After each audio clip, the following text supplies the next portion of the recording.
श्रीमंत घोरपडे सरकार प्रतिष्ठान यांच्या वतीनं आयोजित केलेल्या आजच्या या फेसबुक लाईव्ह कार्यक्रमामध्ये आपल्या सगळ्यांचं मी स्वागत करतो.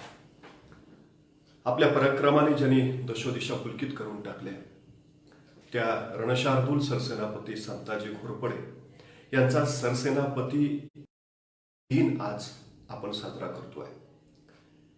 आपल्या पराक्रमाच्या आणि शौर्याच्या बळावर अफाट कर्तृत्वाची उंची गाठलेले हे व्यक्तित्व, ज्या व्यक्तित्वानं हे मराठी साम्राज्य आपल्या तलवारीच्या टोकावर पेलून धरलं, मराठा साम्राज्याचं नीतिधैर्य वाढवलं, मराठी साम्राज्याची अस्मिता जिवंत ठेवली. खरं तर इतिहास अनेकांच्या व्यासंगाचा विषय आहे. इतिहास अनेकांच्या अभिमानाचा स्वाभिमानाचा विषय आहे. इतिहास अनेकांना प्रेरणा देणारा विषय आहे. संकट येत राहतात, फक्त ते आपली रूप बदलत असतात. प्रत्येक संकटामध्ये चेतना देणारे, प्रेरणा देणारे अशी व्यक्तित्व आपल्यासाठी आदर्शवत आणि मार्गदर्शक. ज्या राष्ट्राची अस्मिता जागी असेल त्या राष्ट्राला संकट नष्ट करू शकत नाही. त्या संकटाला पराभूत करणारी नररत्न जन्माला येतात. संकटांची तीव्रता जेवढी जास्त तेवढी त्या व्यक्तित्वांच्या कर्तबगारीची उंची जास्त असते. ही कर्तबगारी त्या राष्ट्राला नवसंजीवनी देत जाते. 750 वर्षाचा पारतंत्र्याचा अंधार हटवून शिवप्रभूंनी स्वराज्य उभा केलं. शिवप्रभू हे स्वराज्य बघता बघता लोककल्याणकारी राज्याची एक नवी प्रतिष्ठापना करून गेला. शिवशाही म्हणून ते नावलौकिक असाल, हे रयतेचं राज्य होतं, लोकांचं राज्य होतं. शत्रू जंगाजंगा पछाडून दमला, पण रयतेच्या राज्याला पराभूत करू शकला नाही. पण शिवप्रभूंचं निधन झालं आणि आता हा दख्खन चुटके सरशी चुरगाळू आणि खशात घालू असं औरंगजेबाला वाटलं. पण छत्रपती शिवाजी महाराजांचा वारसा घेतलेले छत्रपती संभाजी महाराज उफाळून उभा राहिले. स्वराज्य रक्षणासाठी, स्वराज्य संरक्षणासाठी. हे स्वराज्य त्याने आपल्या तलवारीच्या टोकावर पेलून धरलं, स्वतःच्या पराक्रमावर तोलून धरलं. तब्बल 9 वर्ष कलिकाळाशी झुंज घेतली. शिवछत्रपतीने दिलेला महान मंत्र त्यांची शक्ती वाढवत राहिला. पण छत्रपती संभाजी महाराजांना वडोबुद्रुक तळापर्यंत स्तंभावर निर्घुणपणे हाल हाल करून मारण्यात आलं. औरंगजेबाला वाटलं आता आपण राज्य जिंकलं, आता आपण स्वराज्य काबीज केलं. खरं तर ही आपत्ती भयानक होती. हे संकट अफाट मोठं होतं. राजा नाही, एक राजा कर्नाटकात, महाराणी राजपुत्र कैदी झालेले. शत्रू एक एक प्रांत, एक एक गड, एक एक कोट काबीज करत निघालेला. परगण्यामागून परगणे, प्रांतामागून प्रांत, गड, कोट शत्रूच्या घशात निघाले. आणि वतनदार कालाय तस्मै नम म्हणत तेही मोगलांना सामील होत निघालेले. अवस्था बिकट होती. औरंगजेबाला तर वाटलं आता हे स्वराज्य आपण जणू जिंकलंच. मोगल साम्राज्याच्या जीवावर उठलेली ही बंडखोर मराठा साम्राज्य आता आपण संपवलीच. आता तो कर्नाटकात गेलेला एक राजा, तो एकदा मारला म्हणजे मुळावर घाव घातल्यासारखं. मग दक्षिणेची मोहीम आटोपली, आपण दिल्लीला जायला मोकळे. खरं तर औरंगजेबाला जे वाटत होतं तसंच जणू इथल्या प्रत्येकाला वाटत होतं. अवस्था तशीच होती, प्रचंड विलक्षण.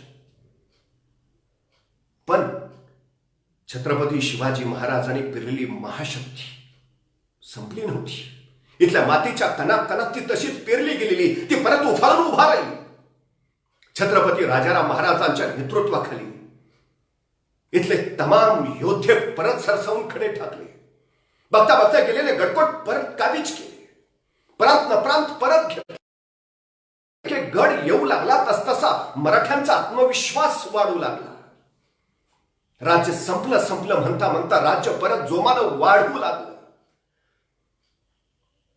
हे मराठी साम्राज्य रक्षणात सर्वात मोठा सिंहाचा वाटा होता तो संताजी घोरपडे यांचा. विलक्षण शौर्य, गनिमीकरणाचा अचूक वापर, कठोर निष्ठा या अलौकिक गुणांच्या बळावर संतांच्या रक्षणाची कामगिरी यथायोग्य पार पाडली. रामचंद्र पंत अमात्य हे मुत्सद्दी कारभारी सांगतात, औरंगजेबाच्या जबरदस्त संकटात राज्यात काही अर्थच उरला नव्हता. अशा वेळी संताजी घोरपडेंनी हे गनिम नेस्तनाबूत केले आणि देश सोडविला. खर तर रामचंद्र पंत अमात्यांनी संताजी घोरपडेंच्या कामगिरीचं अत्यंत योग्य वर्णन केलं की छत्रपती संभाजी महाराजांना हाल हाल करून मारल्यामुळं औरंगजेबानं तमाम मराठी समाजामध्ये स्वतःची एक विलक्षण दहशत निर्माण करून ठेवली होती. पण संताजी घोरपडेंनी त्याच औरंगजेबाच्या उरात स्वतःची दहशत निर्माण करून ठेवली. संताजींचं नाव ऐकल्याबरोबर औरंगजेब क्षणभर या अफाटाने विलक्षण दहशत होती. खाफी लिहून ठेवतो, लढणं म्हणजे त्याचे फक्त 3च परिणाम. 1, शत्रू एकतर मारला जायचा. 2, तो जखमी होऊन कैद व्हायचा. आणि 3, एकतर त्याला शरणागत व्हावं लागायचं किंवा पळून जावं लागायचं. 4था परिणामच होत नव्हता. संताजी विरोधात कुणाला विजय मिळालाय असं घडतच नव्हतं, घडलंच नव्हतं आणि घडणारही नव्हतं. इतकं अफाट आणि विलक्षण शौर्य संताजींचं. आणि हा काळ कुठला आहे, कशी परिस्थिती आहे. हे विलक्षण. पण पानिपतामध्ये मराठी साम्राज्याच्या फक्त फांद्या छटल्या गेल्या. या काळाचं हे जे संकट होतं ना, त्यावेळी औरंगजेबाला मुळावरच घाव घातले होते. संभाजी महाराजांचा वध झाला होता. राजाराम महाराज कर्नाटकात, महाराणी येसुबाई शाहूराजे कैद. काय अवस्था होती. जणू का इथल्या गवताला भाले फुटावेत अशी प्रेरणा कुणीतरी देणं गरजेचं होतं. अशी कुणीतरी उर्मी निर्माण करणं अत्यंत गरजेचं होतं. आणि हे अफाट कार्य सरसेनापती संताजी घोरपडेंनी करून दाखवलं. खरं तर कुशल योद्धे होते, कसलेले सेनानी होते. छत्रपती शिवाजी महाराजांच्या नंतर, छत्रपती संभाजी महाराजांच्या नंतर आपल्या तलवारीच्या बळावर हे राज्य खऱ्या अर्थानं पेलून धरलं ते संताजी घोरपडे. परिस्थिती बिकट. संताजी, धनाजी, मानाजी ही सगळी मंडळी या स्वराज्याला बाहेर काढून पाहण्याचा प्रयत्न करत होती. पण काय करायचं. सगळ्यात मोठी शक्ती असते ना माणसाकडं, ती म्हणजे त्याचं नीतिधैर्य. हे नीतिधैर्य जर अंगी असलं तर 10 हत्तीचं बळ येतं. पण नीतिधैर्य नसलं तर हत्तीही पूर्ण खचून जातो. स्वराज्यातील रहित्याला नीतिधैर्याची गरज होती. सामर्थ्य होतं, क्षमता, पराक्रम होता, पण हवं होतं आता फक्त नीतिधैर्य. चेतना देणं गरजेचं होतं, प्रेरणा देणं गरजेचं होतं. आणि हे शिवधनुष्य संताजींनी पेलायचं ठरवलं. राग भनभनत होता. छत्रपती संभाजी महाराजांना ज्या पद्धतीनं हाल हाल करून मारलं, तो सल जाता जात नव्हता, वर पेटून उठत होता. संताजी धनाजी यांनी ठरवलं, आता वरवर फांद्या नाही छटत बसायचं, मुळावरच घाव घालायचा. आणि त्यांनी डावा औरंगजेबाची छावणी कोरेगाव भीमाला पडली होती, तिथंच होती. तिथंच छत्रपती संभाजी महाराजांचा वध झालेला. संताजी घोरपडेंनी 2000 स्वार बरोबर घेतले. धनाजी जाधवांनी फलटण आणि बारामतीकडची मोहीम पत्करली. एकाच वेळी हल्ले चढवायचे. डाव साधा नव्हता. थेट औरंगजेबाच्या छावणीवरच हल्ला करायचा आणि ही जबाबदारी संताजींनी स्वीकारली. हे धाडस अफाट होतं, विलक्षण. औरंगजेबाची छावणी म्हणजे साधीसुधी नाही. ते चालतं बोलतं शहर, 3 मैल लांबी आणि रुंदी असलेली ती छावणी, लाखोंचं सैन्य, सरदार, दरकदार, अधिकारी. प्रवेशद्वारापासून नव्हे, त्याच्या बाहेरपासूनच पहाऱ्यांना पहिला पारा, मग आत दुसरा, मग तिसरा, मग कडेकोट संरक्षण त्याच्या आत ओलांडून, आणि मग केंद्रबिंदू ते म्हणजे औरंगजेबाचं निवासस्थान. तो चौकनी तंबू असायचा. त्याच्या बाहेर मोठमोठे बांबू आणि फळ्या लावून कडेकोट संरक्षण केलेलं असायचं. त्याच्या बाहेर सशस्त्र तुकडे. आत पोचणं कठीण नव्हे, शक्यच नाही. आणि तेही लाखाच्या फौज आहेत. अवघे काही मोजकं सैन्यबळ बरोबर घेऊन. पण हे शिवधनुष्य संताजी उचललं. माणसं यशस्वी ती होतात, माणसं इतिहास ती घडवतात, माणसं विक्रमावर विक्रम ती करतात. तो परिणाम त्याला फक्त स्वतःचं ध्येय दिसत असतं. संताजी घोरपडे या मुशीतले होते. त्यांना फक्त औरंगजेब दिसत होता, औरंगजेबाची छावणी. मग संकट किती येवोत, अडचणी किती येवोत, अडथळे किती येवोत, तुमचं नीती धैर्य अफाट असेल ना, मग अडचण कुठलीच नाही. नीती धैर्य आणि संताजींकडे ते पुरेपूर होत. नीती धैर्य असेल ना तर 100 सैनिक 1000 सैनिकांवरही मात करू शकतात.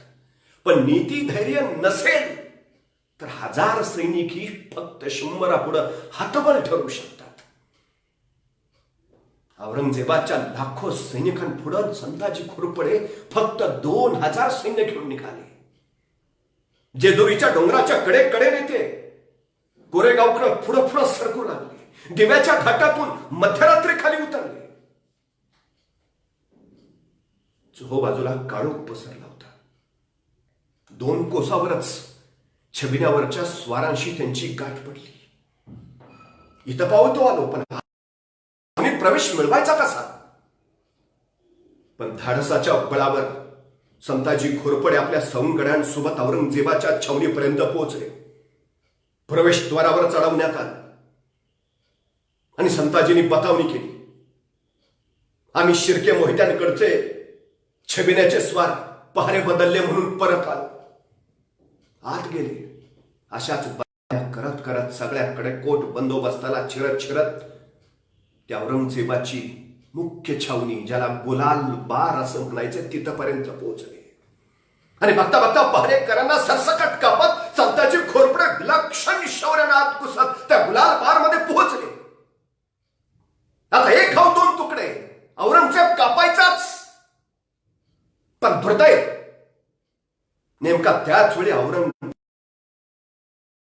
दुसऱ्या कितीच जागा जिथं संभाजीराजांना मारण्यात आलं. पण औरंगजेब नाही हे बघून संताजी बेफाम संतापले. त्यांनी त्या डेऱ्याच्या दोऱ्या तोडून टाकल्या. सगळा डेरा ढासळला. औरंगजेबाच्या छावणीचे 2 सोन्याचे कळस त्यांनी कापले. औरंगजेबाला कळायलाच हवं, आम्ही मराठी आहोत. काय करू शकतो हे समजायला हवं. आणि बघता बघता संताजी तिथून येईल त्याला आडवे करत, अडचणींवर मात करत बाहेर पडले. हे शौर्य विलक्षण होत. औरंगजेबाच्या घशात हात घालून त्याचे दात काढून घेण्याचा हा प्रकार होता.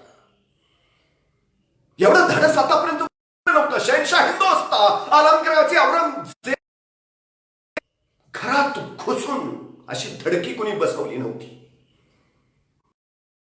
संताजींनी दाखवलं. मोगलांच्या उरात जी दहशत बसली ना ती इथून बेफाम आणि बेफाम. आणि ही चर्चा बघता बघता महाराष्ट्रभर पसरली. संताजींचा पराक्रम सह्याद्री धडका मारत सांगू लागला.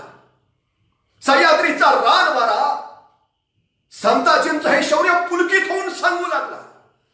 आणि महाराष्ट्रात चैतन्य चैतन्य उफाळ.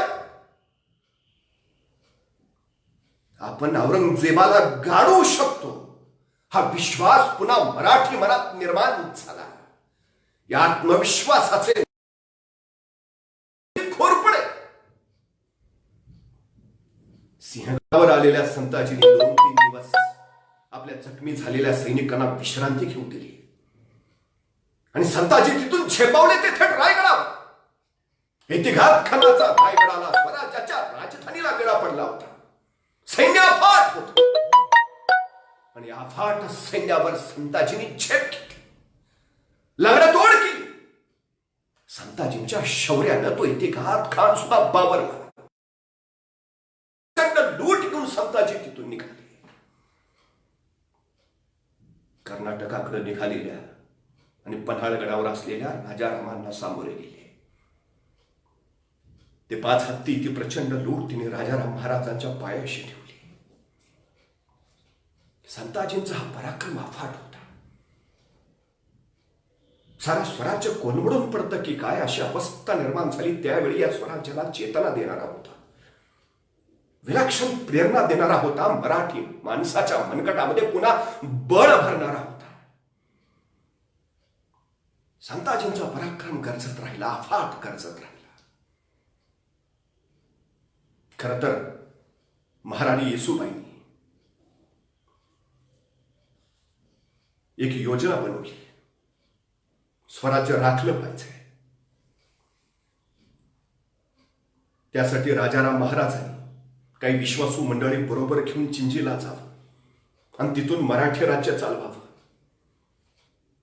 महाराणी येसूबाई शाहू राजे रायगडावरच थांबतील.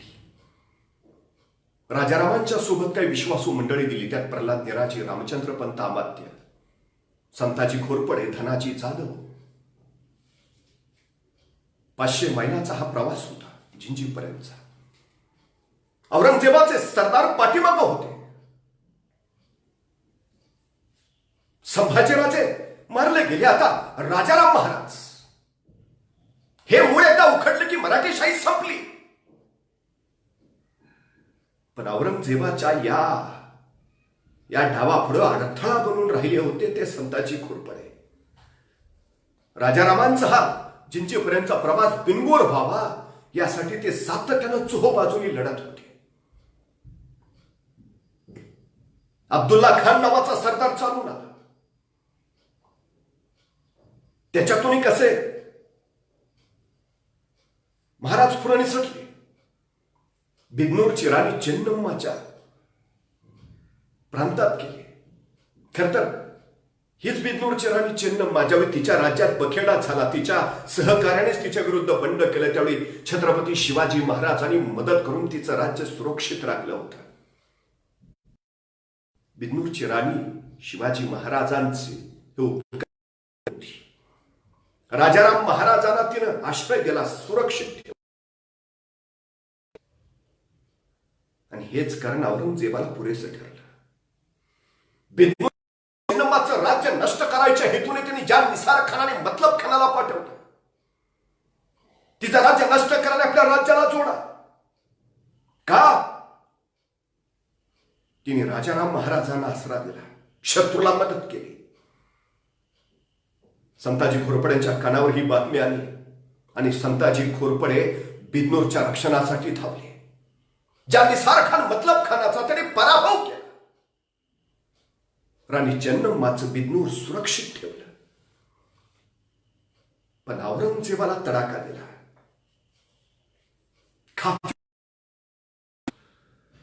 की मोगलांनी संताजी घोरपड्यांची एवढी दहशत घेतली की कुणी त्यांच्या विरोधात लढायलाच तयार होत. खरं तर संताजी येतायत हे नुसतं कळालं आणि गाजीउद्दीन फिरोज जंग हा मातब्बर सेनानी त्याची सरळ सरळ गाळण उडाली आणि तो सरळ पळून विजापूरला निघून गेला. मराठी योद्ध्यांनी, ह्या नररत्नांनी असा अफाट पराक्रम गाजवला होता की असं म्हणतात की मोगलांचे घोडे जर पाणी पित नसेल, घोड्यांना विचारायचंय पाण्यात संताजी धनाजी दिसतायत का काय. इतकी विलक्षण भीती घेतली होती, इतकी विलक्षण. सर्जा खान चालून आला. संताजी घोरपडेने त्यालाही तडाखा दिला. सातारची लढाई संताजीने आपल्या गनिमी काव्याच्या बळावर जिंकली. त्यांचं नियोजन अफलातून होतं. शत्रूचं सैन्यबळ कितीही अफाट असलं तर त्या अफाट सैन्यबळाला अत्यंत कमी सैन्यानिशी कसं सामोरं जायचं आणि हे युद्ध कौशल्य अफाट आणि अफलातून होतं. खर तर रियासतकार सरदेसाई संताजी घोरपड्यांचा उल्लेख गनिमी काव्याचा आद्य जनक असं करतात. वास्तविक भातवडीच्या लढाईमध्ये शहाजीराजांनी गनिमी कावा वापरला. शिवाजी महाराजांनी अनेक प्रसंगात, मग तो अफजल खानाचा वध असेल, शाहिस्ता खानाची बोटं छाटली ते प्रकरण असेल, या सगळ्यामध्ये गनिमी कावा वापरलाच आहे. पण तरी मग सरदेसाई म्हणतात याचं कारण असं की संताजी घोरपड्यांच्या ज्या सगळ्या लढाया होत्या प्रमाणात पहिल्यांदाच गनिमी काव्याचा उपयोग केला होता. हा गनिमी कावा छत्रपती शिवाजी महाराजांच्या नेतृत्वाखाली आणि सेनापती हंबीरराव मोहितेंच्या तालमीतून संताजी घोरपड्यांमध्ये उतरला होता. या गनिमी काव्याच्या बळावर त्यांनी केलेल्या अनेक लढाया यशस्वी करून दाखवल्या. खर तर सरसेनापती संताजी घोरपड्यांचं हे युद्धतंत्र हा अभ्यासाचा एक स्वतंत्र विषय आहे. तो खर तर वेगळ्या पद्धतीने अभ्यासला जाईल, पूर्णपणे नवी आहे. अस्थिर होत तेव्हा त्या अस्थिर राज्याला खजिना कुठला? अशा वेळी 40-40, 50-50 हजार सैन्य राखणं ही साधी गोष्ट नाही. सैन्य पोटावर चालतं. मग ही सगळी व्यवस्था ह्या अस्थिर काळामध्ये नेमकी केली कशी? ही त्यांची लष्कर नीती काय होती? तर खाफी खानाने याचं उत्तर देऊन ठेवलंय. संताजींपासून बचावण्याचा सगळ्यात महत्वाचा मार्ग एकच होता. शत्रूला त्यांना प्रचंड खंडणी द्यावी लागायची. खर तर यातूनच हे सैन्य, ही जी नवी लष्कर नीती आहे, संताजींच्या सैन्याचा सगळा खर्च शत्रूच्या तिजोरीतनच भागवला जायचा. शौर्याबरोबर ही अशी विलक्षण व्यवस्थापनाची बुद्धिमत्ता असते. संताजी घोरपड्यांकडे ती पुरेपूर आहे. संताजी घोरपड्यांचं हेच शौर्य, हाच पराक्रम, त्यांचं युद्धतंत्र, या सगळ्याच्या बळावर जिंजीला मराठी राज्याची स्थापना झाली.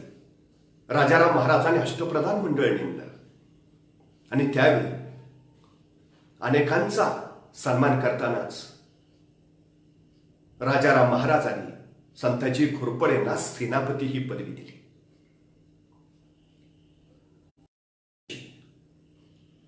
संताजी घोरपडे या मराठी साम्राज्याचे सरसेनापती झाले. स्वतःच्या शौर्यानं, स्वतःच्या पराक्रमानं, कर्तृत्वानं मिळवलेलं हे पद होतं.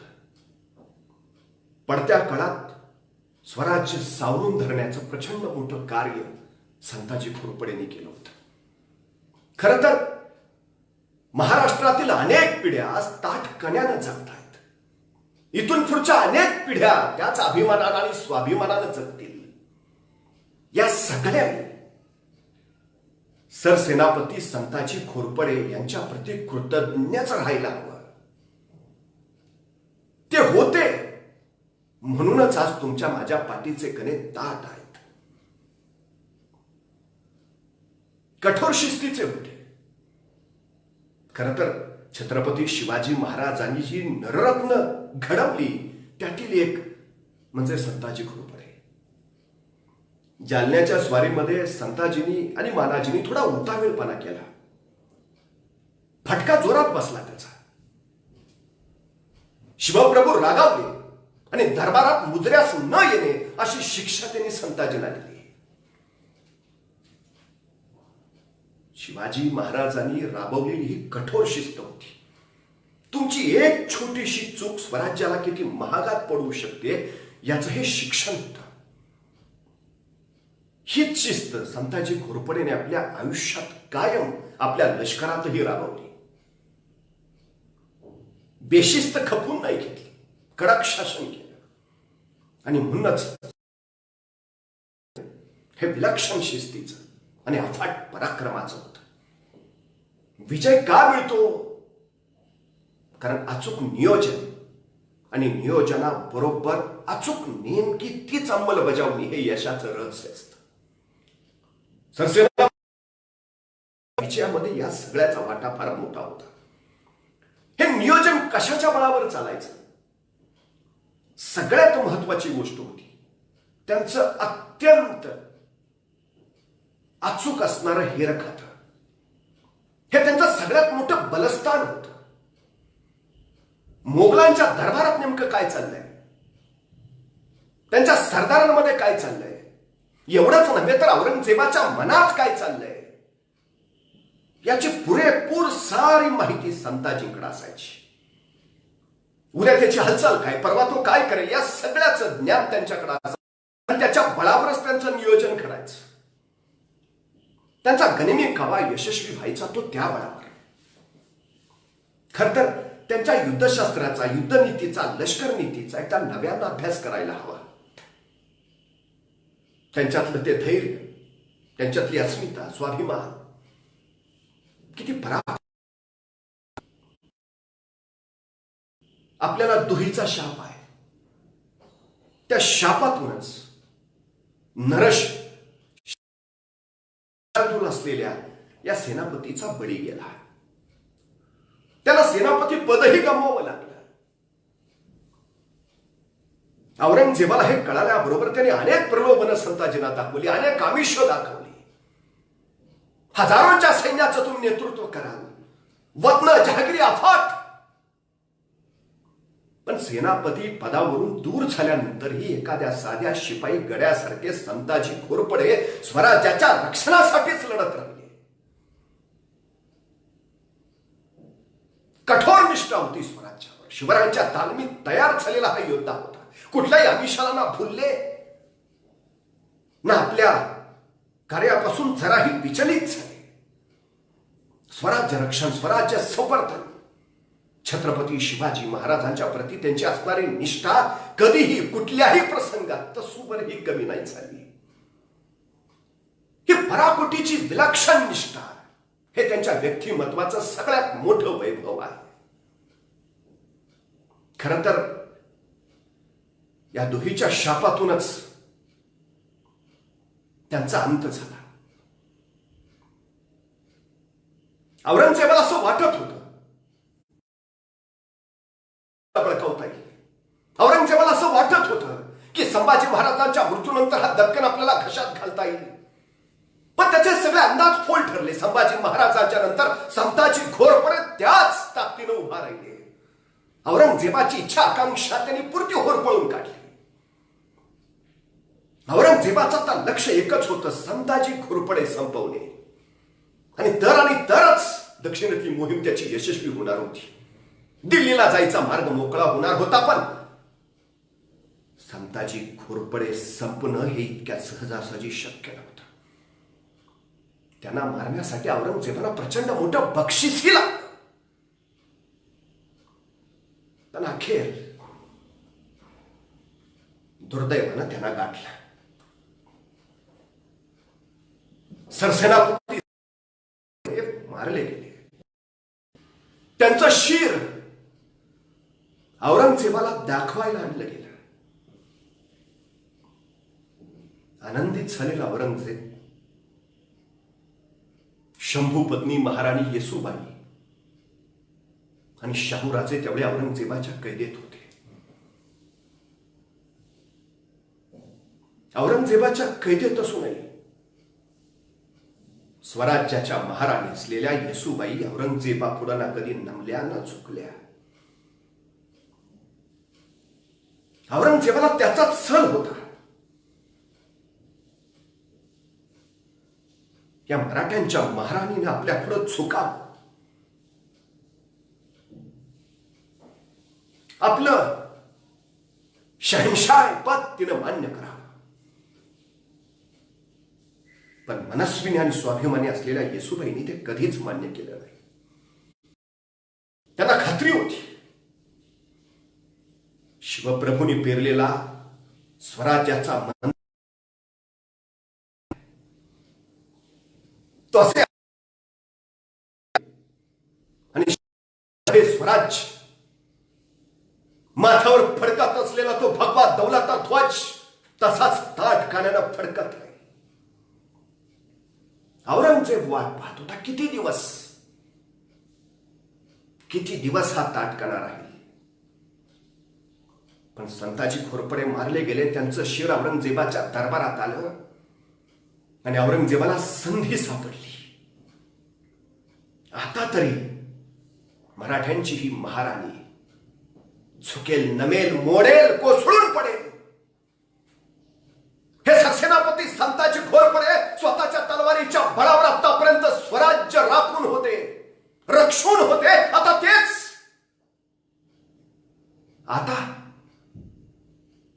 आता काय करतील या. आणि म्हणूनच सरसेनापतींचं शिर दरबारात आणल्याबरोबर औरंगजेबानं महाराणी येसूबाई आणि शाहूराजे यांना बोलावणं थाटलं. ते दरबारात आल्या आणि औरंगजेब कुस्सीत हसत त्यांना म्हणाला, आम्ही तुमच्यासाठी एक भेट आणली आहे. पहा. आणि त्या तबकातील संताजींच्या शिरावरील वस्त्र प्रावरण बाजूला केलं. येसूबाईंनी संताजींचं ते शिर बघितलं आणि क्षणात येसूबाई कडाडल्या. शाहूराजे स्वराज्याचे सरसेनापती आलेत, मुजरा करा. आणि स्वतः येसूबाईंनी, शाहूराजांनी स्वराज्याच्या या सरसेनापतीला मुजरा केला. औरंगजेबाला काही कळलं. अंगाची लाही लाही झाली, तिळपापड झाला. आपण हिंदुस्तान. पण या येसूबाईंनी आपल्याला मुजरा केला नाही. आणि हे त्यांच्या सरसेनापतींचं शिर. औरंगजेबाच्या मनचं येसूबाईंनी जाणलं आणि येसूबाई म्हणाल्या, हे स्वराज्याचे सरसेनापती आहेत. छत्रपती शिवाजीच्या तालमीत तयार झालेले या मातीसाठी लढणारे, झटणारे आणि स्वतःचं बलिदान देणारे योद्धे आहेत. ही मराठ्यांची महाराणी अशा भूमिपुत्रांपुढे लाख वेळा झुकायला तयार आहे. पण दुसऱ्याचं स्वातंत्र्य हिरावून घेऊन त्यांच्यावर अत्याचार करणाऱ्या तुझ्यासारख्या शहनशाह पुढे नाही. हे सरसेनापती आमचा अभिमान आहेत. हे सरसेनापती आमचा स्वाभिमान आहेत. त्यांच्या आयुष्याचा क्षण या मातीसाठी, या स्वराज्यासाठी व्यतीत झाला आहे. निष्ठा कशी असावी हे त्यांच्याकडून शिकतो आम्ही. म्हणूनच आमचा हा मुजरा त्यांच्या आमचा हा मुजरा त्यांच्या पराक्रमाला, आमचा हा मुजरा त्यांच्या कठोर निष्ठेला, आमचा हा मुजरा स्वराज्याच्या या सरसेनापती. खरं तर सरसेनापती या पदामुळे नव्हे, तर संताजी घोरपडे यांच्यामुळे सरसेनापती पदाची उंची वाढली. आज तो दिवस ज्या दिवशी प्राप्त झाला. आपली जबाबदारी, आपलं प्रामाणिकपणे व्रत पार पाडत या मातीला त्यांनी स्वतःच्या पराक्रमाचं आयुष्याचं दान दिलं. त्यांना विनम्र अभिवादन करतो.